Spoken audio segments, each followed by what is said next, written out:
Welcome back to inside tonight with Ashok Vyas और अतिन मेहरा जी को फिर एक बार स्टूडियो में स्वागत के साथ में संबोधित करते हुए। आपने यहाँ के एक बहुत बड़े चैनल के साथ काम किया, TVN उसका नाम है, जो डॉक्यूमेंट्री ओरिएंटेड सब्जेक्ट्स पर कुछ कार्यक्रम बनाता है, और उसको लेते हुए भी आप भारत गए किसी कार्यक्रम के लिए। भारत हमने स्टार्ट ही उन्हीं के संग किया था। अपना जो प्रोफेशन जो है, मेन एज ए प्रोड्यूसर हमने स्टार्ट किया। हम स्टोरी लिखते थे, उनके लिए पिच करते थे, फिर वो पूरी टीम आती थी और हम लोग 3 महीना 6 महीना खाली शूट करते थे ऑल ओवर इंडिया। तो उस पर गंगा पे हमने लिखा तो उनको बहुत पसंद आए, तो गंगा वाला हम लोग ने किया। उसके बाद पोजेशन पे लेके जो मतलब भूत प्रेत, इसके ऊपर पूरा काम किया हम लोग ने ऑल ओवर इंडिया में। मतलब ये क्या, इसके पीछे क्या कारण क्या है, और ज़्यादातर महिला ही इन्वॉल्व हैं इस चीज़ों में भी। तो अभी थोड़ा सा मुझे रुकना पड़ेगा। एक तो ये बिल्कुल ऐसी बात है कि जब आप भारत में रहते हैं, इस तरह के प्रोजेक्ट्स आप लिखते हैं जिसको लेकर विदेश से टीम आती है, तो आपका एकदम भाव बढ़ जाता है आसपास में। लोग मानने लग जाते हैं कि अतिन में तो जोरदार बात है। वो कुछ एक ग्लैमर जैसा आपको नहीं लगा था वहाँ वाराणसी में? वाराणसी में सब चोटी वाला कहते हैं उनको, चोटी वाला फोटोग्राफर मेरा नाम है। काफ़ी मतलब बहुत मानते हैं लोग। मामला ये है कि ग्लैमर वाला मामला ये है कि जो अपनी जो स्टोरियाँ हैं जो इन चीज़ों की, अब ये कब, ये मालूम नहीं कि ये चीज़ें कब ख़त्म हो जाएं अपने देश से, लेकिन कहीं ना कहीं कोई तो कुछ प्रिजर्व रखा रहेगा। तो अब मेरे संग पूरा ये था कि स्टोरियाँ अपने इंडियन टेलीविज़न जो है, इसमें सबसे ज़्यादा बैकड्रॉप यही बहुत बड़ा बैकड्रॉप है कि आज तक भी इतनी ज़्यादा टेलीविज़न, इतने ज़्यादा प्रोग्राम ही रहते, कोई भी अच्छा प्रोग्राम इस तरह का कभी तैयार नहीं किया गया जिसमें इंडियन पॉपुलेशन को, इंडियन लोगों को, क्योंकि इंडिया बहुत बड़ा है, अपना ले ली कई भाषाएं, कई चीज़ें, लेकिन ऐसा कोई प्रोग्राम जो इंडियन लोगों को एजुकेट किया जाए। अगर हम ऐसा कोई प्रोजेक्ट लेके जाएंगे तो वो किनारे उठा के रख देंगे, लेकिन क्या इसकी वैल्यू जो बाहर देशों में, क्योंकि वो जागरूक हैं, वो जानना चाहते हैं, और आज भी लोग इंडिया के इस तरह की डॉक्यूमेंट्री शो जो हैं वो नेशनल ज्योग्राफी और डिस्कवरी पे देख रहे हैं, जबकि उनको देखना चाहिए क्या इंडियन चैनल में। तो ये फ़र्क जो है, ये तो हमेशा मतलब एक बहुत बड़ी, मतलब हमें लगता था कि बहुत बड़ा बैकड्रॉप है इंडिया के लिए। मतलब ऐसा कोई चैनल जरूर इंडिया में रहना चाहिए जिसका फोकस जैसे नेशनल ज्योग्राफी है, डिस्कवरी है, या TVN हो गया, वो ऐसा ही फोकस रखे, लेकिन विद इन इंडिया रखे, और अपनी मातृभाषा ले लीजिए, चाहे कोई और भाषा ले लीजिए, चाहे जगह और प्रोग्राम, वो करना बहुत ज़रूरी है, हमें लगता है जाता। तो मुझे उसमें भी थोड़ा जिज्ञासा हुई। आपने कहा भूत प्रेतों से संबंधित, तो कई बार लोग कहते हैं कि किसी अन्य स्थिति के दबाव से बचने के लिए लोग इस तरह का स्वांग कर लेते हैं कि भूत आ गया है, या सचमुच भूत होता है, सचमुच कुछ है जो अतीन्द्रिय है जो आ जाता है। क्या आपका उसमें निष्कर्ष रहा था? देखिए, कई जगह, अब जैसे बहुत एग्जांपल देंगे, एक छोटी सी स्टोरी है कि एक बहुत साल पहले हम कोई मतलब अमेरिका ही से थी, वो आई बनारस के अंदर, वो रिसर्च कर रही थी अघोरियों के ऊपर। तो वो चाहती थी कि अघोरी रिकॉर्ड करना है। तो अमावस के दिन वहाँ पे बहुत आते हैं, उस पार आते हैं, वो मेडिटेशन करते हैं, तो डेड बॉडी भी रहती है, उसके ऊपर बैठते हैं। उनके ये बहुत पुरानी प्रथा है अपनी, क्योंकि वो 7 एलिमेंट्स पे बात करते हैं। मतलब कहते हैं कि सबसे उसमें एयर सबसे ज़्यादा पावरफुल है। मतलब body without air is nothing, मतलब कुछ नहीं है। तो अघोरियों का जो पूरा है वो एयर है, वो बॉडी को दिखाते हैं कि कुछ नहीं है। तो जैसे लोग और मांस खा रहे हैं, वो बस वही, उसमें इसमें कोई फ़र्क नहीं है। तो उनकी ये डिफिनेशन है, जो मेन उनकी फिलॉसफी है। तो लेके गए उनको, और उन्होंने बताया कि जो बाबा बैठे थे, उन्होंने बोला कि ऐसा है कि उससे बोलो कि मतलब अपना कोई भी इक्विपमेंट ऑन नहीं करेगी जब तक हम ना कहें। तो मेडिटेशन कर रहे थे हम लोग, अकेले थे उस पार, मतलब बहुत दूर, मतलब गंगा के उस तरफ, अंधेरा था। उनके अगल बगल जो एनर्जी मेरे ख्याल से भूत प्रेत जो कुछ भी है, ये एनर्जी है और कुछ नहीं है। जैसे आप लाइट अभी फील कर रहे हैं, बस वही है और कुछ नहीं। कुछ लोग फील कर पाते हैं, कुछ लोग नहीं फील कर पाते हैं। बहुत से लोगों के अपने घर में ही वो फील करते हैं, बहुत से लोग बाहर फील करते हैं। तो लेके जब गए, तो वो जो महिला थी, वो बहुत ज़रूरत से ज़्यादा जिज्ञासा थी उनके अंदर, वो उन्होंने टेप रिकॉर्डर रिकॉर्ड कर दिया, चला दिया, हमको बताए बिना। और वो बाबा जो बैठे थे, वो उनको पता था, और वो कभी दिखाई नहीं थी उसके बाद से आज तक हमको, पूरी लाइफ, मतलब वो किसी को नहीं दिखाई दी। हम सबसे पूछते रहे, हम खोजते रहे, कभी नहीं दिखे। तो वो पहले ही जान गए कि कुछ कर रही है। तो उन्होंने बोला कि तुम्हारे पास 2 मिनट है, तुम भागो यहाँ से, तुम लोग को नहीं मिलना चाहते हैं, गलत औरत को लेके आ गए मेरे पास। तो हम लेके गए वापस, हमने उनसे माफ़ी मांगी, बोले जाओ। उसके बाद से वो बीमार हो गई, और उन्होंने क्या हुआ कि घर पे आई मेरे, और उन्होंने दिखाया कि I got everything, you won't imagine, I don't care what he was talking but we got everything.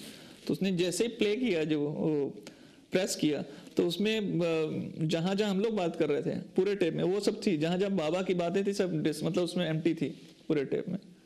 अब ये तो एकदम हो वाली बात होगी, डरने जैसा भी मतलब लग रहा ऐसा था। जो था कि हमें बुखार आ गया, वो बीमार हो गया, उसका कोई इलाज नहीं हो पाया कहीं भी।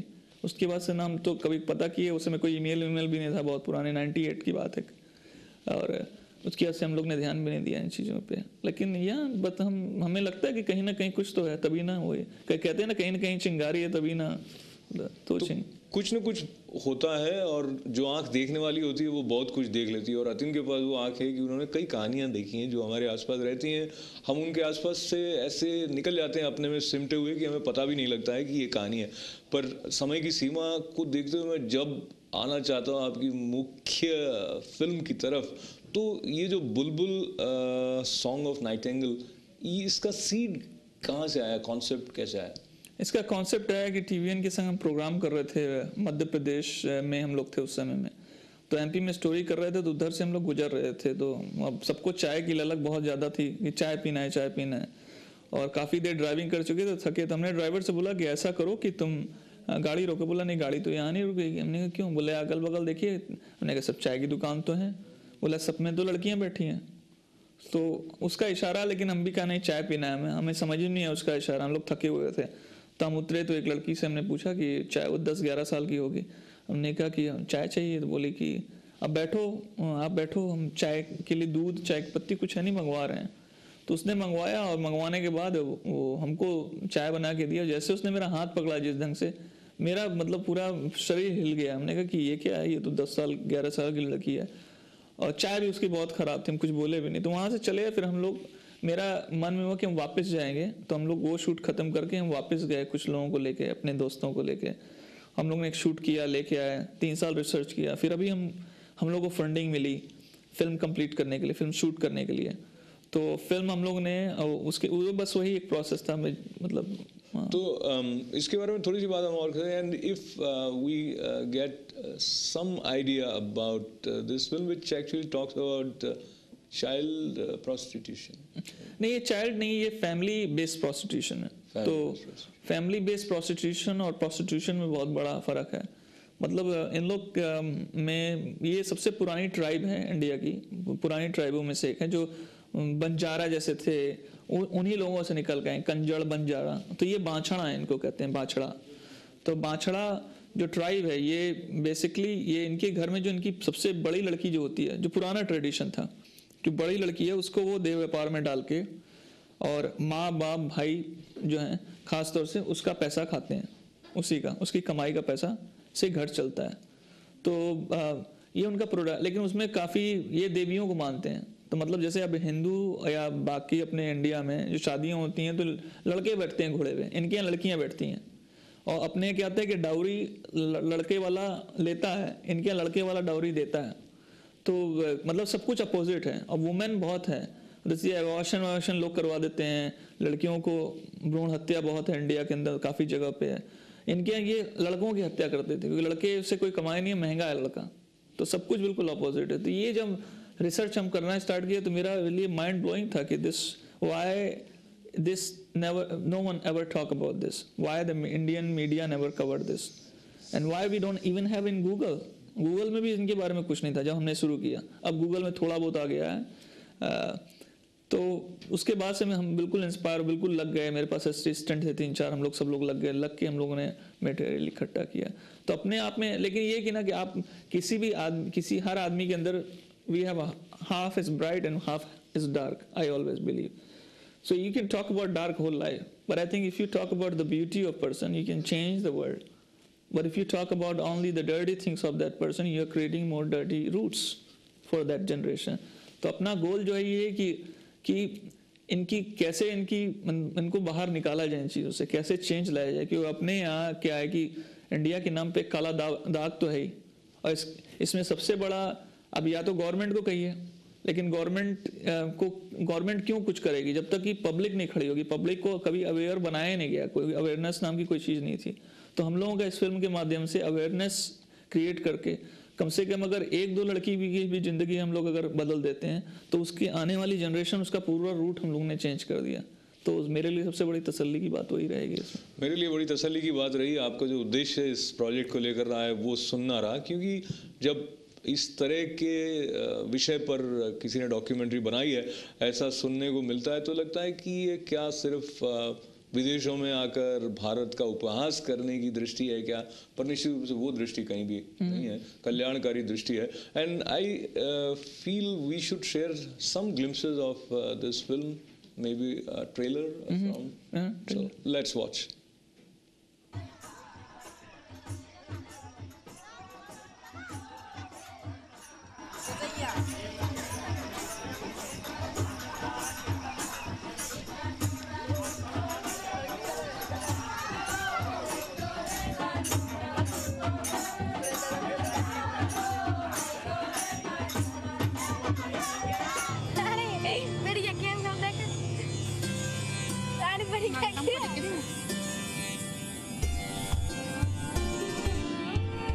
ये बुलबुल के ऊपर है, ये अब कैसे बदलेगी। मेरा नाम बुलबुल है, 12 साल की हूँ। मैंने विश्वास है वो कभी धंधा में जाऊँ।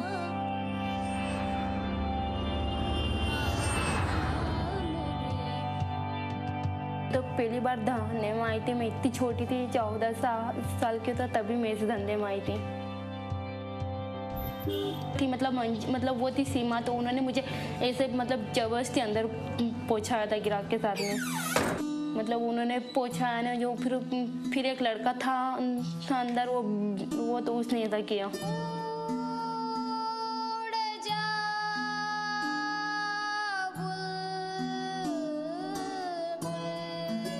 रानी बेपार की रानी मेरे को पढ़ाती है और मंगल को भी पढ़ाती है। पढ़े वाले सबको आके 10,000 भी देती महीने का,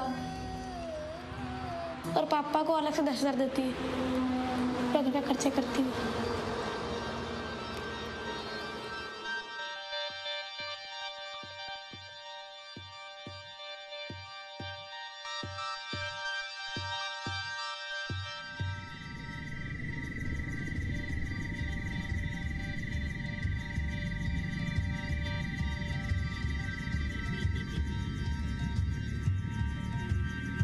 आज भी हिंदुस्तान में मानसिकता है कि उसकी जात पूछी जाती है, तो बात जब किसी जात की आती है और वहाँ पता चलता है कि बांसड़ा समुदाय से या बांसड़ा कास्ट से ये बिलोंग करता है, तो कहीं ना कहीं एक सोशल बाइकआउट उसको फेस करना पड़ता है। चाहे वो लड़की या लड़का प्रोस्टिट्यूशन में इन्वॉल्व हो या ना हो, उससे कोई इतना फर्क नहीं पड़ता।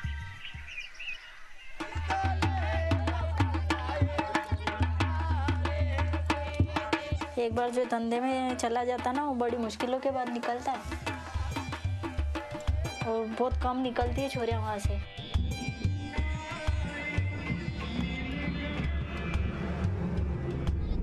मेरे HIV खून हो गया, छोड़ना नहीं पड़ा क्या? दूसरे की भी तो लगी बीमारी। काम ही ऐसा कि नीचे गर्दन नीचे करके निकलना पड़ता है, क्योंकि हमारी कोई सुनता ही नहीं। किसी की बू नहीं, हम किसी की लाड़ी नहीं, तो कौन सुनेगा हमारी।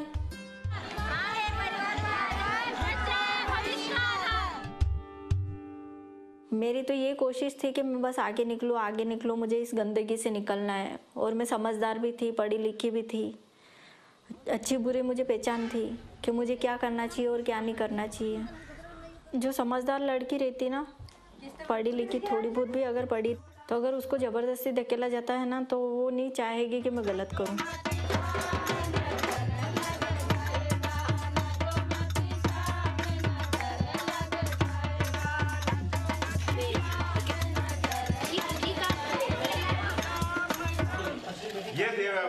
तो ये बात अपन क्या जानते हैं?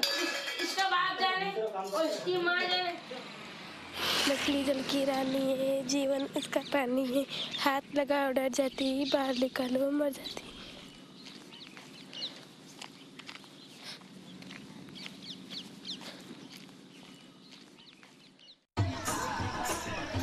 बाहर निकालो मर जाएगी, और बाहर नहीं निकालने के लिए या बाहर होने का अर्थ क्या है, इस डॉक्यूमेंट्री के रेफरेंस को लेते हुए, जो कि कहीं ना कहीं जैसे हम पहले बात कर रहे थे झकझोर देने वाली है, very little time left. Atin Mehra, I want to compliment you for bringing out such an issue in such a powerful way. If people want to know more about this film, where should they go? I think they can go right now. We have a trailer. It's already on in the website. They can go on YouTube, or it's a bulbuldocumentary.com. They can go inside the website and see all the characters and everything. Or they can go to the Facebook / the Bulbul the documentary. And they can figure out, and if any way they want to support or they want to involve, and if they have questions, we are, our team is very happy to receive all those, Wonderful. So bulbulthedocumentary.com website to remember, and worth checking out, and worth supporting as well.